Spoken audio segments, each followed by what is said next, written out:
ന്യായമായത് ലഭ്യമാകാതിരിക്കുകയോ അർഹമായത് അംഗീകരിക്കപ്പെടാതിരിക്കുകയോ ചെയ്യുമ്പോഴാണ് നാം പരാതിയുമായി രംഗപ്രവേശം ചെയ്യുന്നത്. നീതിയുക്തമായി നമുക്ക് ലഭിക്കേണ്ടത് നിഷേധിക്കപ്പെടുന്നത് ഒരു കാരണവശാലും നാം അനുവദിച്ചു കൊടുക്കുവാൻ പാടില്ല. ഒരു പക്ഷേ മറ്റുള്ളവരുടെ പിന്തുണയില്ലെങ്കിൽ പോലും വ്യക്തിത്വമുള്ള ആൾ അത്തരം സന്ദർഭങ്ങളിൽ പരാതിപ്പെടുക തന്നെ ചെയ്യും. പ്രതിഷേധങ്ങളും പ്രതിബന്ധങ്ങളും തരണം ചെയ്ത് അവർ അനുകൂലമായ തീർപ്പ് പരാതിക്കിടയായ കാര്യത്തിൽ നിന്നും നേടിയിരിക്കും. വെറുതെ പരാതി ഉണ്ടാക്കി സമൂഹത്തിന്റെ മുമ്പിൽ മാന്യത ചമയുന്നവരുണ്ട്. പരാതി ഒരായുധമാക്കി മറ്റുള്ളവർ തമ്മിൽ കലഹിക്കുന്നത് കണ്ട് രസിക്കുന്നവരുമുണ്ട്. ഒരിക്കലും നാം അതുപോലെ ആവരുത്. വ്യക്തിവിരോധം കൊണ്ടും മുൻവിധികൾ കൊണ്ടും പരാതിപ്പെടുന്നത് ഒഴിവാക്കണം.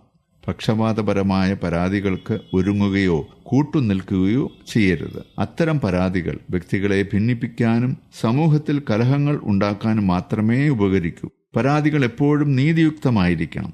സ്വന്തം താല്പര്യത്തെക്കാൾ ഉപരി സമൂഹത്തിനും കൂടി ഗുണം ചെയ്യുന്നതാവണം നമ്മുടെ പരാതികൾ. തെറ്റ് കണ്ടാൽ നാം പ്രതികരിക്കാൻ വിമുഖത കാണിക്കരുത്. ചിന്തിക്കുക, തെറ്റ് നിലനിർത്തുന്നതാണ് ഏറ്റവും വലിയ തെറ്റ്. ഒന്നുകൂടെ പറയട്ടെ, തെറ്റ് നിലനിർത്തുന്നതാണ് ഏറ്റവും വലിയ തെറ്റ്.